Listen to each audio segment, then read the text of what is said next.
Okay. Hello, Partnering for Vaccine Equity and Learning community members, and welcome to today's learning event. I'm Alasia Bredaflor, the events lead for the learning community. I'm a person with brown skin, long black hair, and a brown sweater with the PAVE logo set as my Zoom background. On behalf of our team at the Urban Institute, thank you for being with us this afternoon. Before I introduce the speakers, I'll go over our typical quick review of how this session works. So you've all been muted upon entry to the session. Please stay on mute unless you are speaking to keep the discussion going without accidental interruptions. The chat room feature is open today and we encourage you to use it. In the chat, be sure to introduce yourself and tell us what organization you're from. Throughout the webinar, feel free to type a question at any time. We'll be having a panel discussion today where you'll be able to ask questions to the speakers after the presentations. We offer live interpretation from English to Spanish during our events. If you'd like to listen to the Spanish language channel, simply click on the globe icon in the Zoom taskbar at the bottom of your screen. Finally, as with all of our learning events, we will post the slides and a recording of this event on our community website and circulate them through the digests that go out through the CDC-managed Adult Vax program listserv, which all program members should be a part of. If you have technical difficulties at any point during the session, send an email to our community manager's inbox, vaxequitylearning@urban.org. We'll be watching the inbox and we'll try to help you as quickly as we can. And now to introduce our speakers. Today, we will be hearing from two speakers who have done extensive work in the respective faith communities for vaccine equity. First, we will hear from Julissa Soto, who is a leading advocate for Latino immigrant equality, inclusion, and health equity in Colorado and throughout the nation. From working with teen parent programs and serving on the Colorado Vaccine Equity Task Force, to promoting health equity at the American Diabetes Association, Soto has pioneered a wide range of programming designed to empower marginalized communities. Soto is proud to continue to provide consulting and education services to partners and agencies throughout Colorado in the United States as CEO and founder of Julissa Soto Latino Health Equity Consulting, where she also works with PAVE member organization Immunize Colorado. Next, we will hear from Naeem Baig, who serves as Director and Imam of Outreach and Interfaith Programs at Dar al-Hijra Islamic Center in Falls Church, Virginia. He is a co-chair of the National Muslim Christian Initiative and serves as the Muslim coordinator for the National Catholic Muslim Dialogue. Imam Baig is a member of the Board of Parliament of World Religions and is the former national moderator for Religions for Peace USA. He is a student of Islam and his focus is human rights, religious freedom, and social justice. He regularly gives Friday sermons at various Islamic centers and gives talks at Islamic and interfaith communities. He serves as a volunteer chaplain at 3 hospitals in Northern Virginia. And now it is my pleasure to turn the mic over to Julissa to share her work. Good morning, everyone, or I don't know where you're at, if it's afternoon. Today, you're gonna have lots of fun knowing how to work with religious communities. This is a quote from me: game changing is continually believing in one's cause, back with persistence and honest communication with partners. Today, if we can share the next slide. Today, we're gonna talk about Colorado and how my program, Vaccine Sunday, was created. In Colorado, we, the Latino community, are under 50% vaccinated, when most white, purple, yellow, black are vaccinated almost at 85%. Next slide. Through my work, I have administered, and these slides are a little bit updated, 22,000 Latinos. I have organized around 100 clinics. I had distributed 110,000 COVID test boxes by knocking on people's doors. Distribute 20,000 masks, which is this one is updated. Also 60,000 surgical masks. And did Vaccine Sunday, 138 Vaccine Sunday presentations. That means that I have been in 138 masses. Next slide. I have worked with 25 different churches hosting Vaccine Sunday, different clinics at locations, Baptist churches, Catholic churches, pride events, schools, nightclubs, and more. I have had many community partners. Next slide. Next slide, please. Okay, why it works, why Vaccine Sunday works. Because of the trust, the convenience, the location, the time, and the fun. Please, guys, don't forget to make vaccines a fun event. Vaccine Sunday was created when I saw that most of the Latino community in Colorado who are Latinos are Catholics. That doesn't mean that not all of us, right? We have some Baptists. So I said, okay, why not go into church, speak to a captive audience, which is at Mass, and then, and then have the clinic there.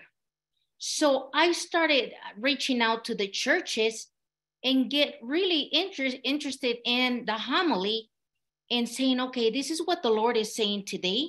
So I'm going to combine the homily, I'm going to combine faith with science and community. So I would speak at the end of Mass and speak about the homily, and then a little bit about vaccines, but also about what is our responsibility to take care of others. So I will speak to captive audience, sometimes 300 people, sometimes 500 people.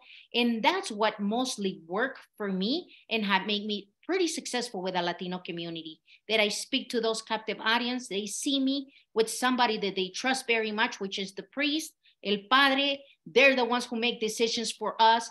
Plus, everyone knows that the Pope also got vaccinated, and that resonates with us saying, vaccines save lives.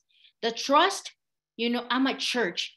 I'm part of that church too. I'm Catholic myself. I happen to be Catholic myself. So people know that I am part of that religion. I am part of what I'm talking about, right? The convenience is I'm coming to you.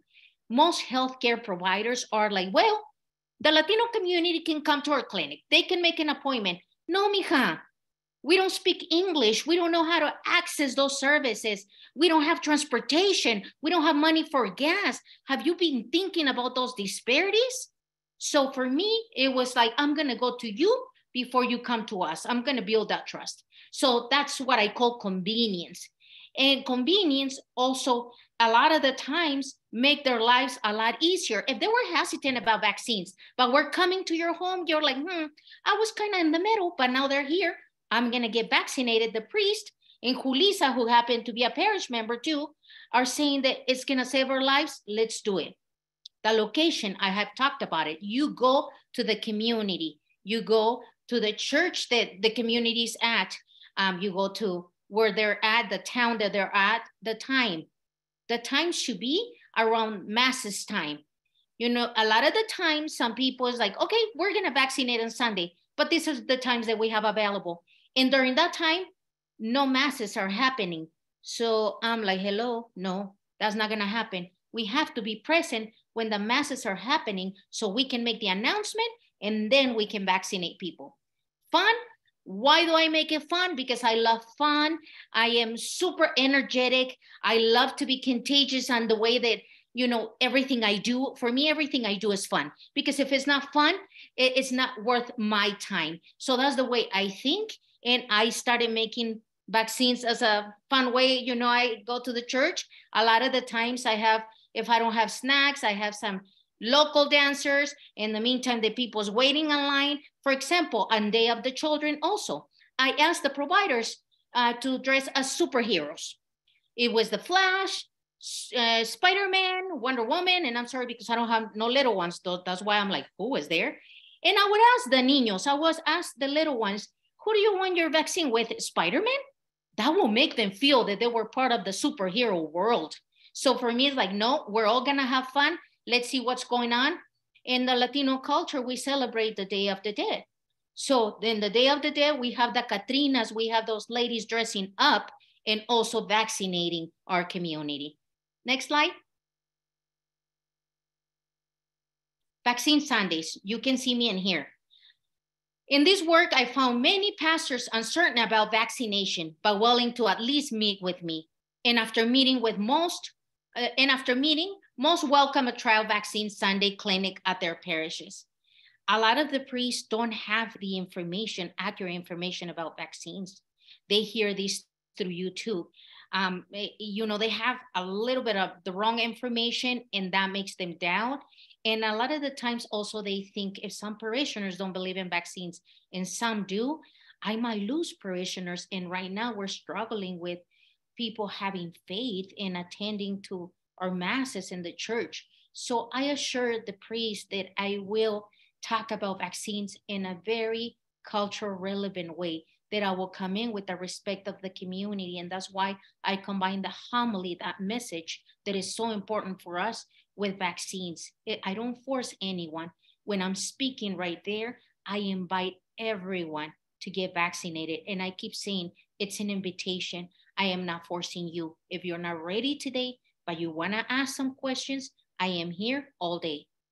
Now, you want to get vaccinated later, I will be at another church, and another Sunday, I will let you know where I'm going to be. I always give my personal phone number so people can text me and say, where are you at next Sunday? So I want to build that trust. I don't want to sound pushy, even though I am very pushy. I'm very persistent. And I do convince people to get vaccinated, but I do it in a respectful and loving way. I do it in a way that they understand that vaccines will not only save their lives, but save their lives of their neighbors. So those who are not getting vaccinated are not protecting their neighbors. And that's part of our religion, to love your neighbor like you love yourself. So as you can see here, it has been a pleasure for me to be at Vaccine Sundays, because I go to 6, 7, 8 masses a day. I feel like by now, like I'm the Virgin Mary. It's a joke, guys. It's a joke. I don't feel like the Virgin Mary, but I feel like I memorize the whole mass, the whole service, and love it. Next slide. These events gives people the opportunity to receive the appropriate information to form their conscience. This is very important, as some preachers and other sources misguide our Hispanic community about the importance or the benefits of the vaccines. I am informing them. They can use their conscience, but we need to have that education. A lot of the times priests will be like, well, Julissa, they can read brochures and flyers. We don't have the time to read brochures and flyers. This is my opportunity to educate you and let you know that vaccines are safe. And here you see, and I was at another church because I work with different type of priests. I work with Dominicans, Jesuits, Franciscans, and New Cats. Next slide.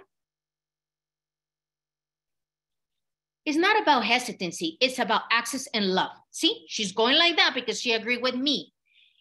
Most people were saying, professionals were saying, well, Latinos are hesitant. That's why we're not vaccinating them. And once I started organizing these clinics, I see my community coming in hundreds, right? And I started talking to them and say, were you hesitant about the vaccine? They were like, no, but they were not accessible for us. You came to our community. This is access for us. The whole time it was not hesitancy. It was access. So please, let's stop saying that the Latino community is hesitant about vaccines or access to care. That's not necessarily true. It's a myth. It's about access. Why? Because providers don't want to go to the hood. Providers don't want to go to the barrio. Providers don't want to go to the grocery stores. Providers don't want to be working on Sundays. Oh my God, working 8 hours on a Sunday. No, Julissa. No, let them come to our clinic. Our clinics are open to all. They're equitable. We are open Monday to Thursday, 10 a.m. to 2 p.m. Is that equity for all of you guys? Really? That's equity? Most of us work 2-3 jobs, immigrants, refugees. Talked about single moms. Single moms, you guys think the single moms are gonna miss making money to put food on the table to get their kids vaccinated? Forget it, guys. We need to start changing our mentality. Our mentality now, it's we're gonna go to you. What's convenience to you, the community, if we wanna move the needle in the country. Next. Cultural messengers like me need to hustle in the streets too. A lot of the times people who organize these vaccines are the ones who sit in a desk and they're like making decisions. Well, you go this way, you go that way, you do outreach here. No, I'm the type of person that organize the clinics, is behind the scenes, work with the health departments, work with community faith leaders. And I also hustle vaccines, as you can see there. I'm in the street with a big sign saying, come and get vaccinated. That was in the old times when we used to give $100. Now we don't give anything, my friends, but I still hustle vaccines. I always call it that. I hustle vaccines. I'm part of the team. Those cultural messengers don't need to just show their pretty face and talk about vaccines and provide ideas to us. They need to help the community. They need to help the providers. They need to be the bridge between community and providers. And by the way, guys, I'm a Latina. I can talk a whole lot. And I forgot to tell you that you can ask questions. Feel free to interrupt me, even though at the end of the session, you can ask questions. But you know, I get so excited talking about vaccines and my work and everything that I forgot to tell you that you can interrupt me, because a lot of the times you might have questions. And then at the end, you're like, shoot, what was I gonna ask? So go ahead, put your questions in the chat room, your comments. If I am a good presenter, a bad presenter, if I suck, go ahead.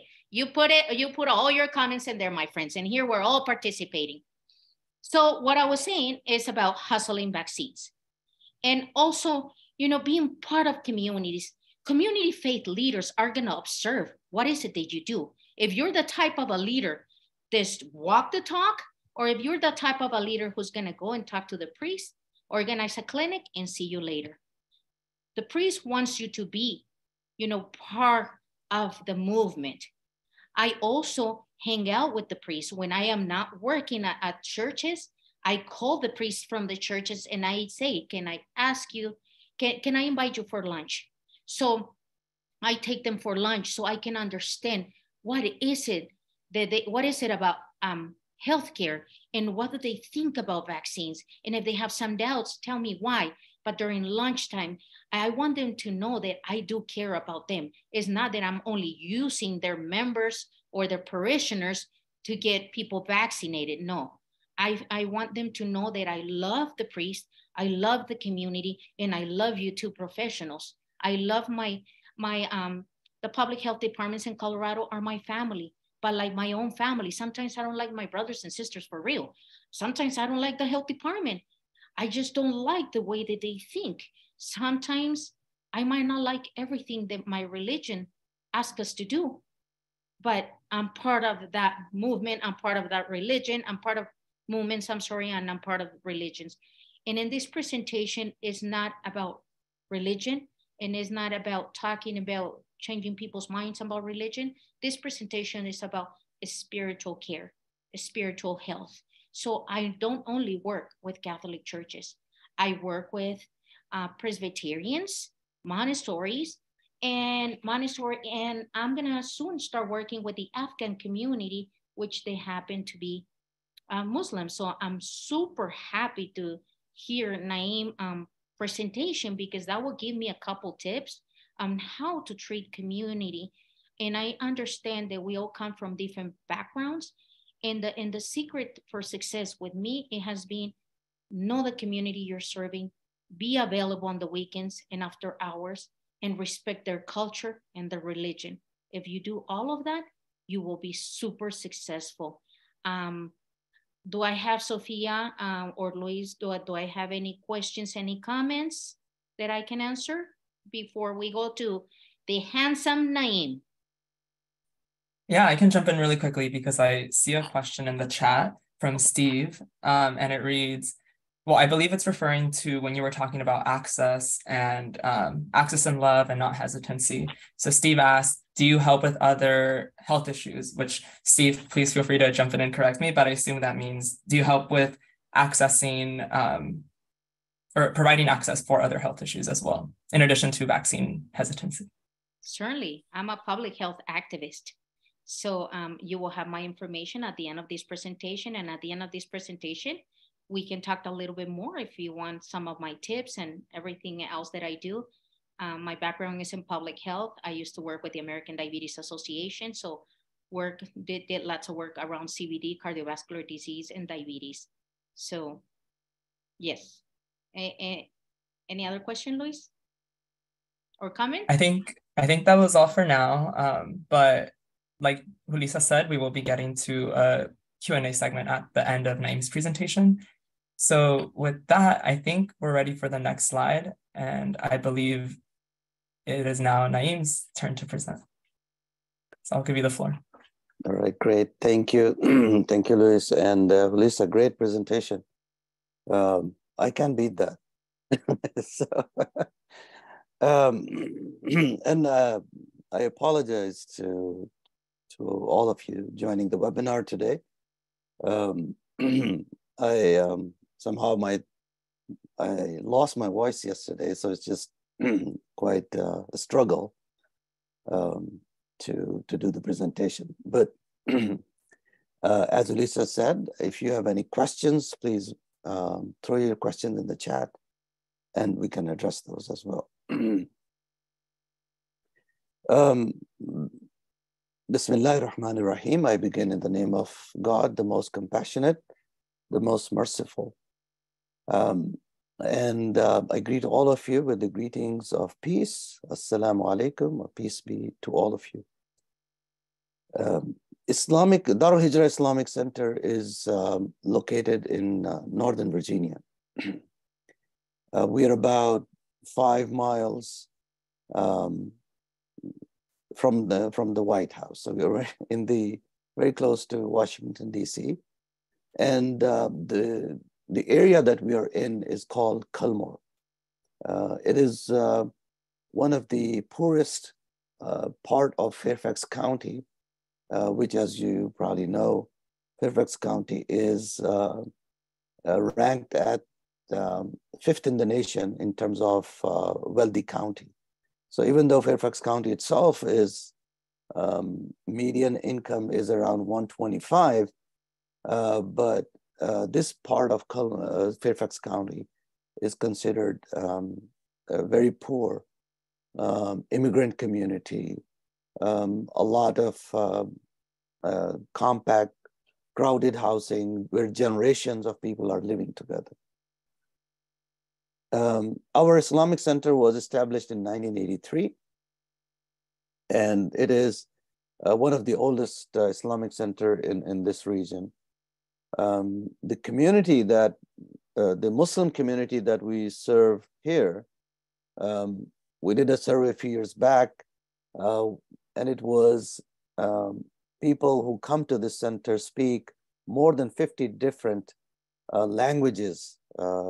So it just tells you the diversity that we have in our community. We serve in this region about 40,000 people from all faiths and backgrounds who are in this part of the county. We are talking about how faith communities and collaboration and cooperation in terms of COVID awareness and education and vaccination. As we all know, and Julissa rightly pointed out, that people do trust their pastor because they trust their pastor or their imam or their rabbi because they believe that the pastor, rabbi, or imam, they're speaking from the scriptures. So that is the value that they carry with them when they speak from the pulpit. So there is a lot of trust when it comes to trusting your own religious leader. I would also mention here something about Islam, that in Islam, taking medicine is considered also a part of worship, in the sense that because the Prophet, peace be upon him, Muhammad, peace be upon him, encouraged his companions to supplicate if you get sick, ask God Almighty to cure you. But at the same time, God Almighty also has given us the cure around us. So take medicine if you have to, So encouragement of taking medicine is in our Islamic faith. So it was easier in the sense to convince people that, look, it is not something that will take you, it's not un-Islamic to take medicine or to take vaccination. But the challenge is with the vaccination was, especially with the COVID vaccination, a lot of misinformation. And when you have such a diverse community, they rely upon their own sources here and there. And a lot of misinformation and different social media, Facebook, WhatsApp that many of the people use for communication, or Instagram and other places, the misinformation that they were getting about the vaccine. Look, they are just pushing it on you. It has not been tested as a normal vaccine is tested for 3 to 5 years. In 6 to 8 months, they're just throwing it upon us to take the vaccine. So that was something that we had to counter the argument. And for that, we were blessed with the information that we were getting from CDC, from local Fairfax County Health Department, a lot of information that we were getting about the vaccine, its safety, and its effectiveness. And we use those to encourage our community and help them understand the importance of taking the vaccine. As you can see in this picture, this is a group of young adults.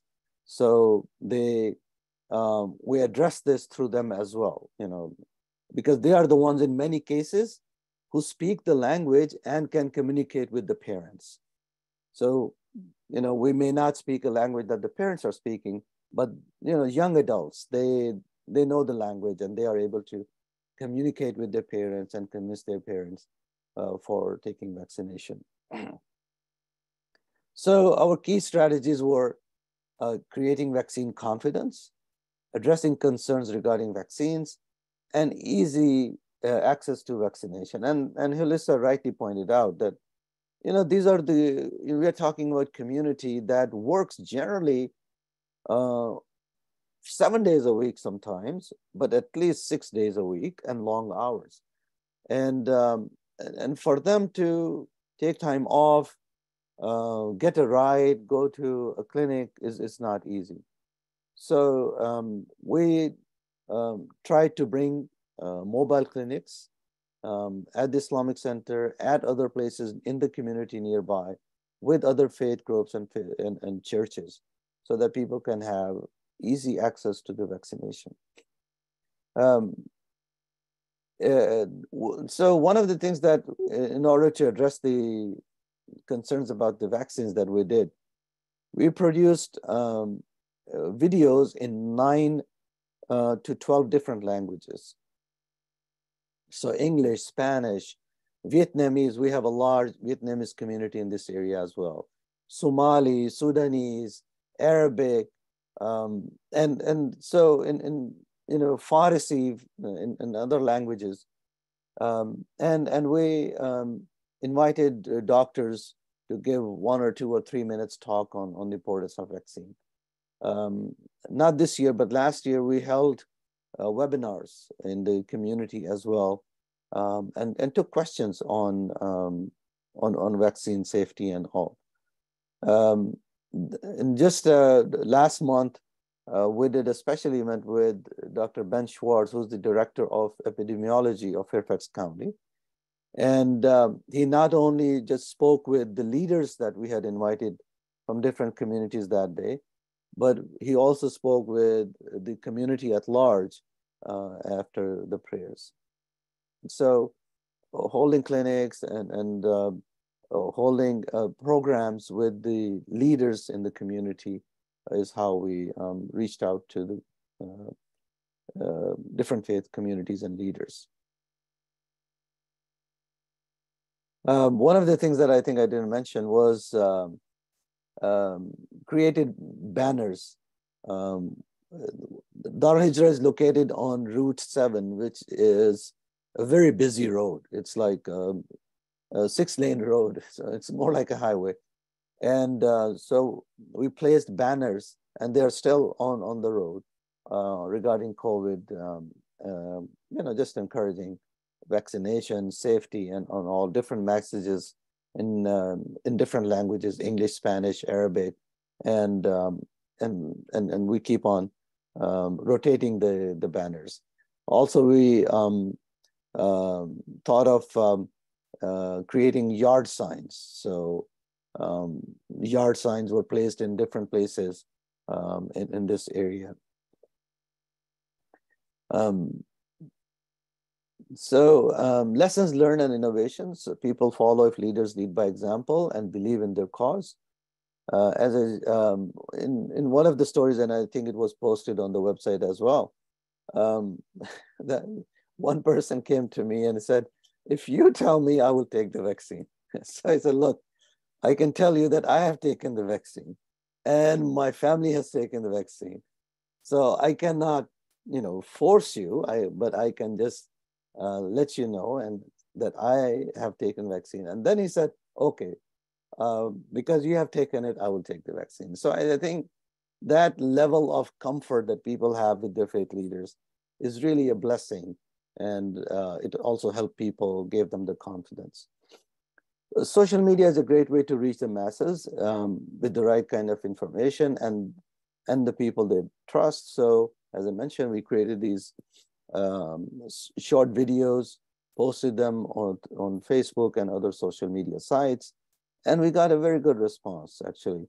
Some of our videos, they were 18% of the people watched the whole video. So that is considered one of the among the highest when it comes to viewing a video on online platforms. Another lesson that we learned was not everyone is a scientist. So make the message easy for people to understand. Speak the language that people can connect to. And, it depends wherever in different communities.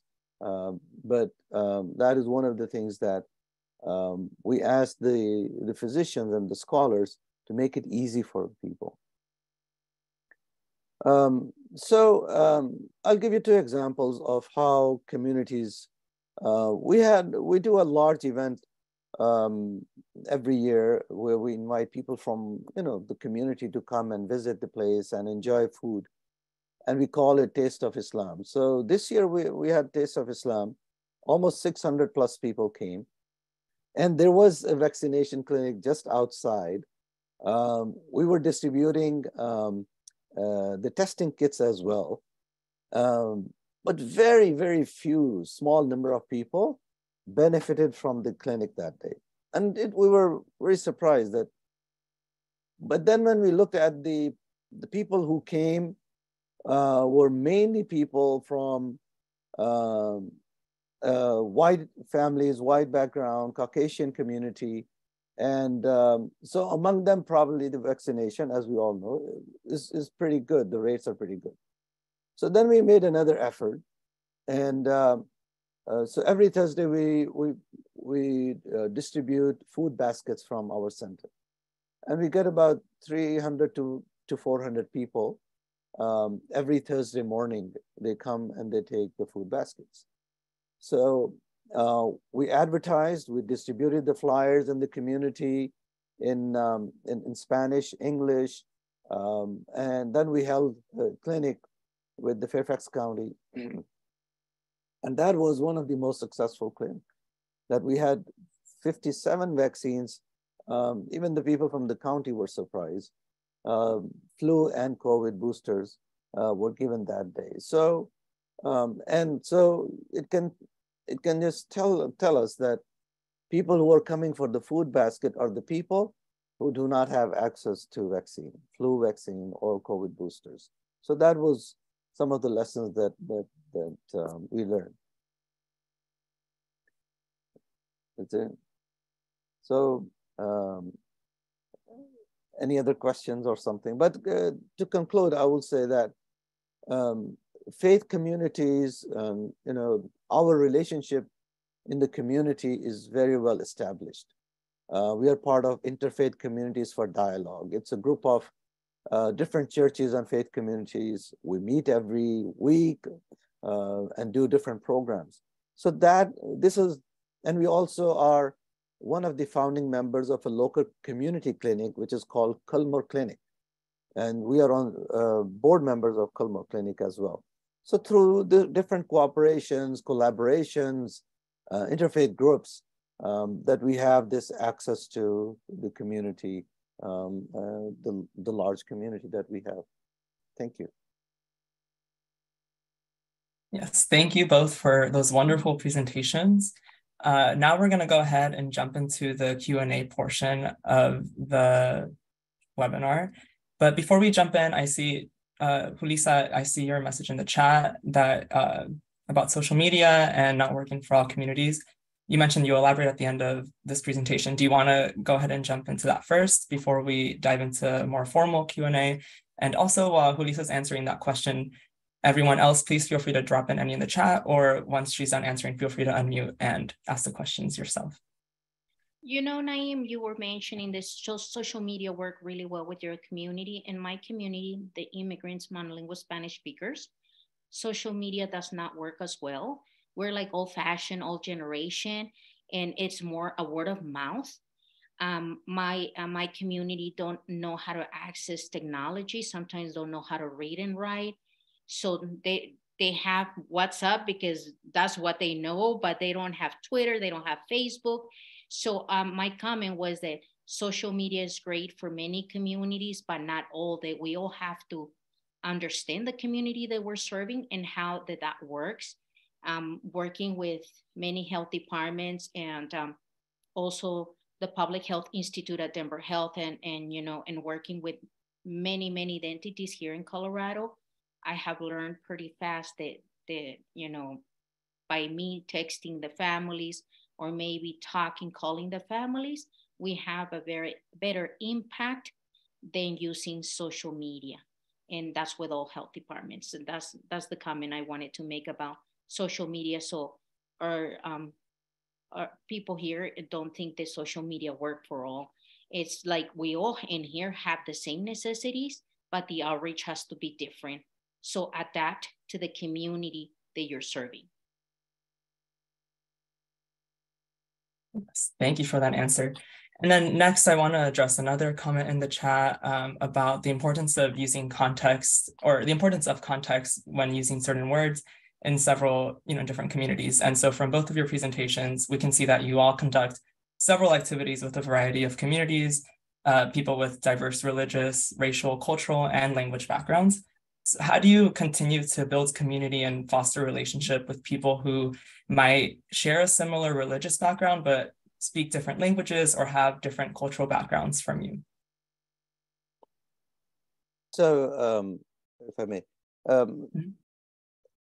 in one of the slides, you saw the group of young adults, and I think that's where it's a great source to connect with the elders who do not speak or are not very fluent in English, or you know, accessing the information.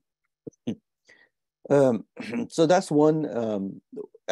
We have a very strong group of young adults and youth who are active in the community. So accessing their families through them is one way, and the other is that there are, no matter what ethnicity they are from, there are always leaders in their community.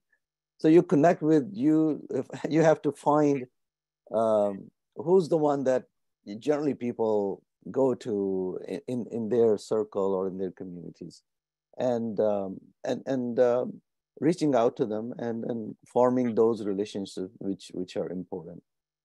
And it's so what we do, for example, we you know, when we invited Dr. Ben, the people that we invited were from different communities.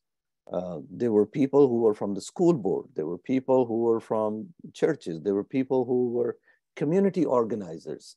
So a wide variety of people in different leadership capacities.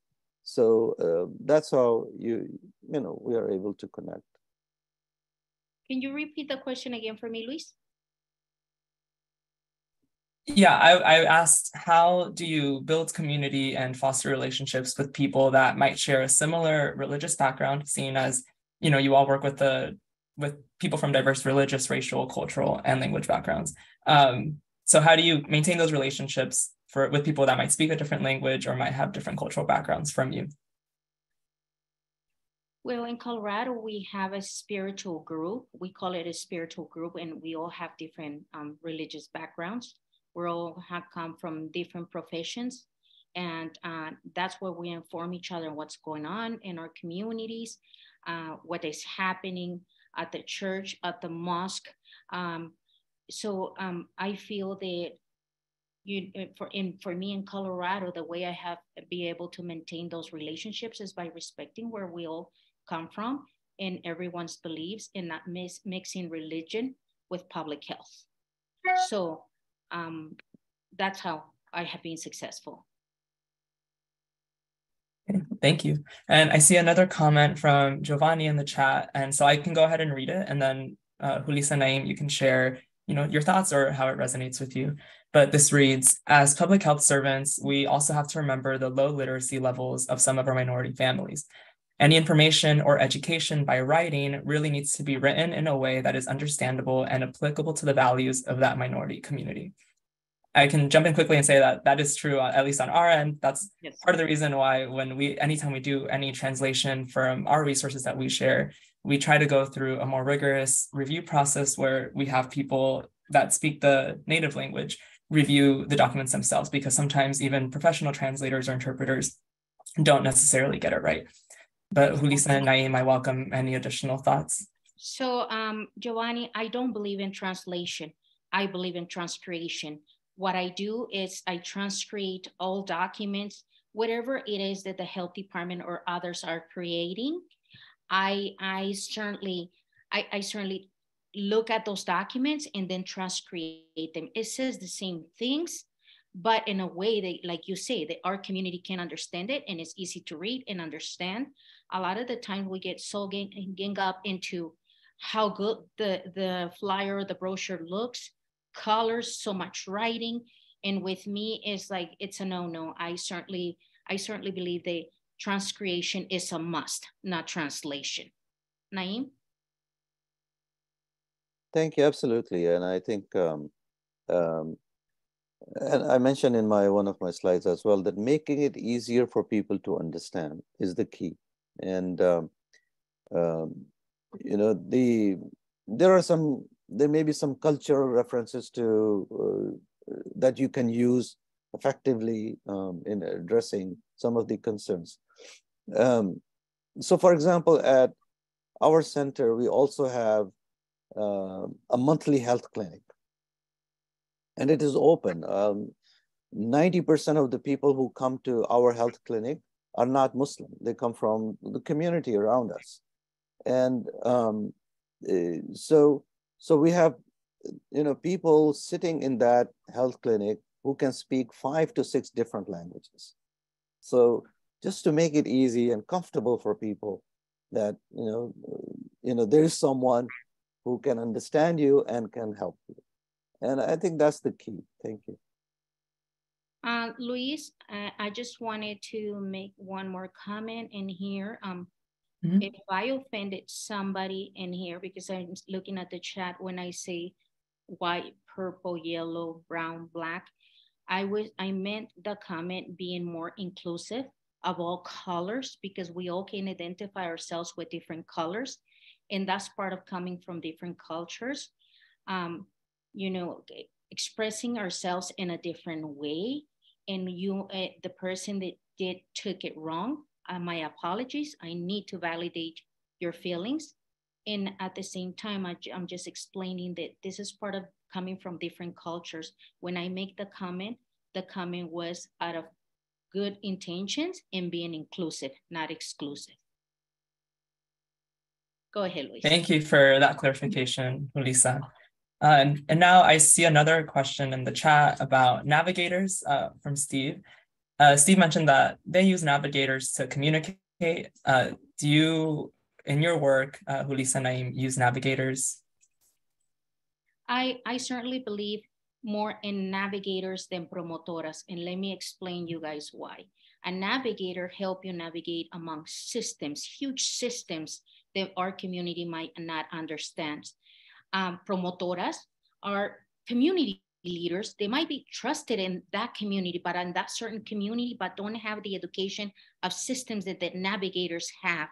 So I'm a big fan of navigators and not promotoras. And I apologize because when I say this, the Latino community almost kill me because they love promotoras.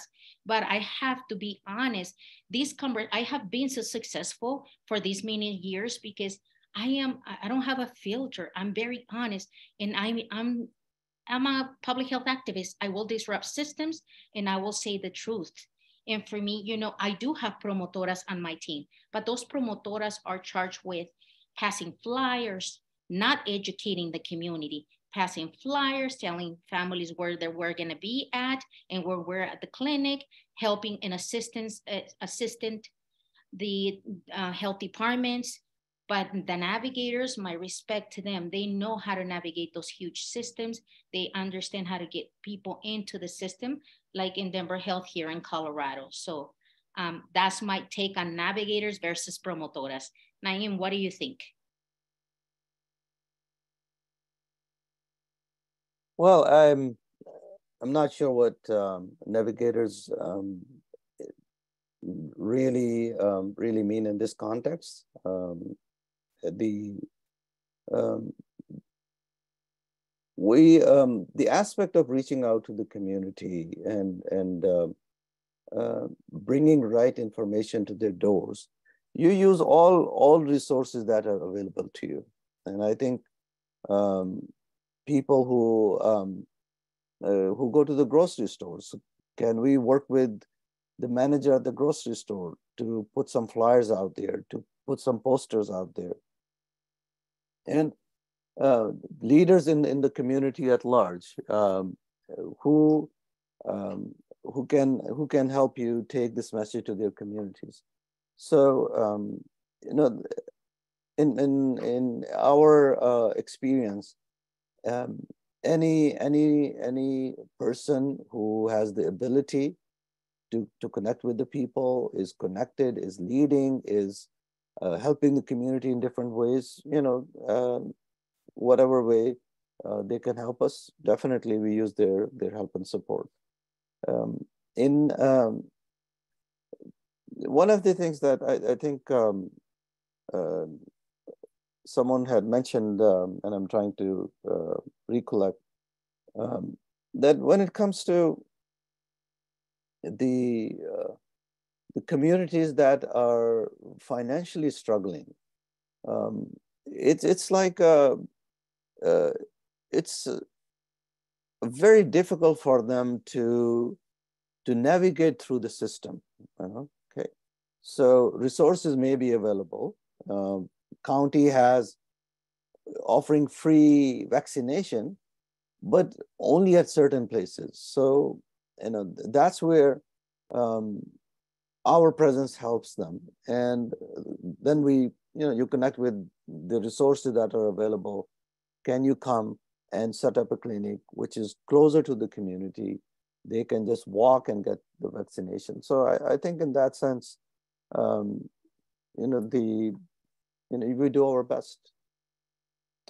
If I could jump in there, we use navigators. Our navigators connect to every faith group. We have each church or mosque or synagogue has a navigator that forms a navigator community. So it has a chance to support not only vaccinations, but all health concerns throughout the week or throughout the time that they're working there. So the navigators are kind of community health workers who basically know the system, but also are embedded into the faith-based group and therefore encourage the trust that was talked about earlier.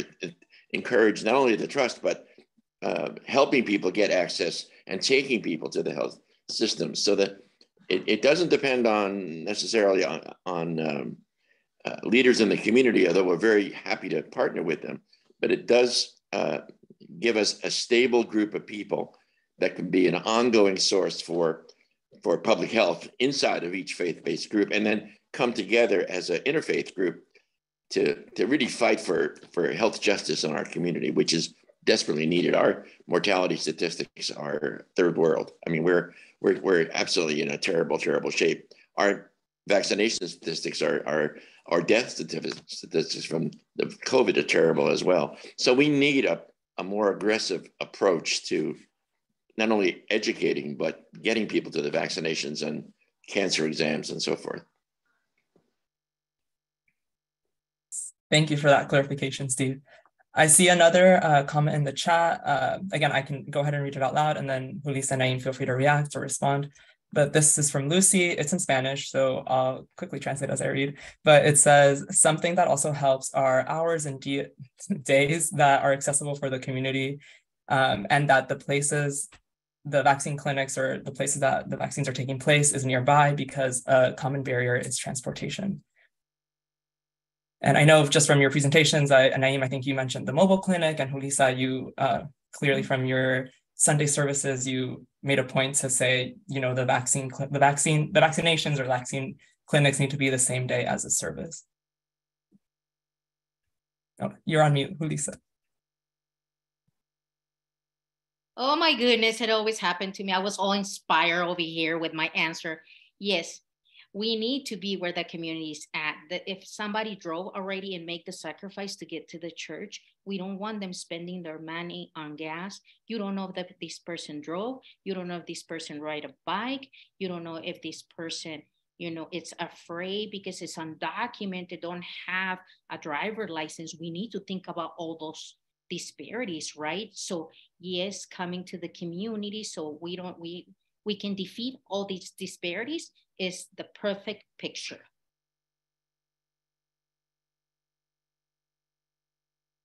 And we touched upon that. I think it's perfectly, that's what the issue is in, you know, communities that are financially struggling. It's access and availability. So there may be availability, but there's the access is the challenge. How to access what is out there, and I think that's what our role is, to help our community to to connect them with the resources that are available, and if we are able to bring them in-house, if we are able to bring them closer to them, you know, that's what works. Thank you both. So I have one last question. So anyone, feel free to drop in any, you know, last minute questions you might have, or like I said earlier, feel free to unmute. But something that I thought was interesting from both of your presentations is how active you're both with engaging youth and, you know, young adults to assist with the, you know, vaccine outreach and just hesitancy in general. So how, and I know, Julissa, you mentioned, you know, keeping events fun. And so how do you keep events fun, and what has been one of your favorite vaccine events when collaborating, you know, with youth or faith leaders in your communities? Well, when you're working with youth, try to bring a DJ. If not, have some music for the youth. I volunteer here in Colorado for Young Invisibles. It's a nonprofit that focuses on the youth. So they're the ones who tell me, you know, what is fun for them. But my most successful and fun event was a Day of the Children, Dia de los Niños. That happens always on April 30th. That's when the providers dress up as superheroes. And we brought a lot of gifts for the children. Once they got vaccinated, the children will receive a doll or some toys. And the providers were there having fun.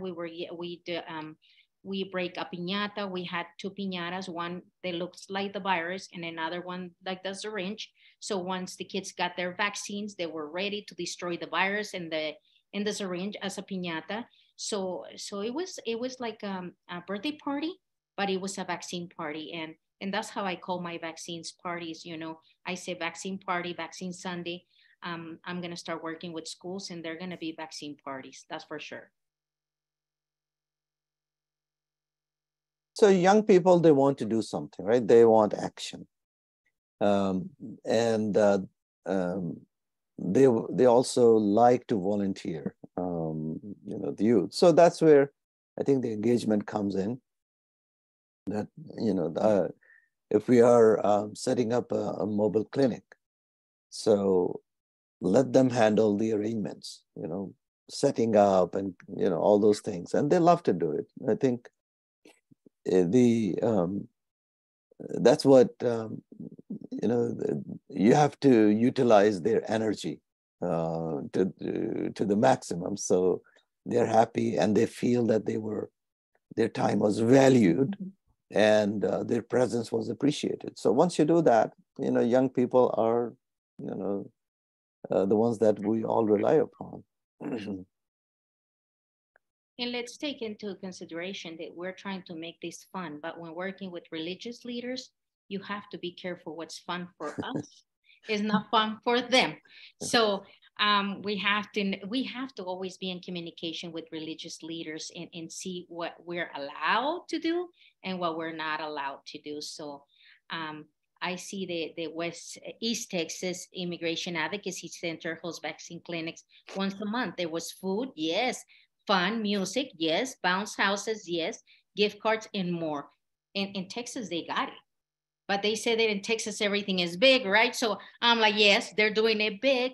Congrats, my friends. But when working with religious leaders, a lot of what we consider fun might not be possible. So think into what's fun for you. And before you provide any fun at, any churches or mosques, make sure that you talk to the chaplain, to the priest, to the pastor, and see what you can do.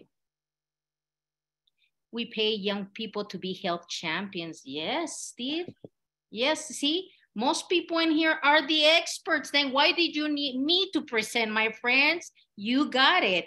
All of you are experts in here, and I know all of you guys are here because of your love and passion for access to care, access to vaccines, working with community leaders, and I am just honored to be presenting here with all of you guys. Yes, Julissa said it right when she said, I've learned so much just this past hour from both of you, as well as all the people that participated in the chat and asked questions. So now we're seeing as there were no additional questions during that last couple minutes, we're going to go ahead and wrap up. We have two upcoming events this month, one being a motivational interviewing event, which is part of our series events that we did on motivational interviewing on December 9. I will be sending in the registration links in the chat so that they're here for you all. And Alicia got it. It's twice, but just register once. And then the next event is the Celebrate PAVE event on December 14th. And as it says on the presentation, please note that the December 14th event is only for PAVE funded members. And lastly, I think we have one more slide. We ask that you all, when you get the chance before you leave, to please fill out the poll that will be sent out, and it should pop up shortly. And I'll give you guys a few minutes to fill that out. But in the meantime, I just want to say thank you, Julissa and Naeem, for those wonderful presentations. Like I said earlier, I really did learn a lot, and it was great to be here and listen to what everyone had to participate, or everyone had to say and participate with. But if there are no more last minute questions, I'll go ahead and close this up. Naeem and Julissa, any other last thank you to all of you for organizing this, and thank you to all the brothers and sisters who participated today. And I think what I really liked in this with the CDC Foundation, that they trusted the community leaders, and this participation is what what helped us to reaching out to the community as well. Most community organizations and places of worship do not have a lot of financial resources. So it really helped in a way that we were able to, help our community take healthy lifestyles and protect themselves and their families. Thank you. Thanks to everyone. Thank you, Naeem. It was an honor presenting next to you. hopefully it's many, many more times. You take care, and thank you, everyone. Like I say, it was an honor for me to present today. And we're saying hasta luego from Colorado. Not goodbye, hasta luego. Yes, as Lisa said, Thank hasta you, luego. Lisa. And we'll see you all hopefully in our next PAVE event. Have a great rest of your day, everyone. Thank you, everyone. Sophia, you want to stay here for a minute?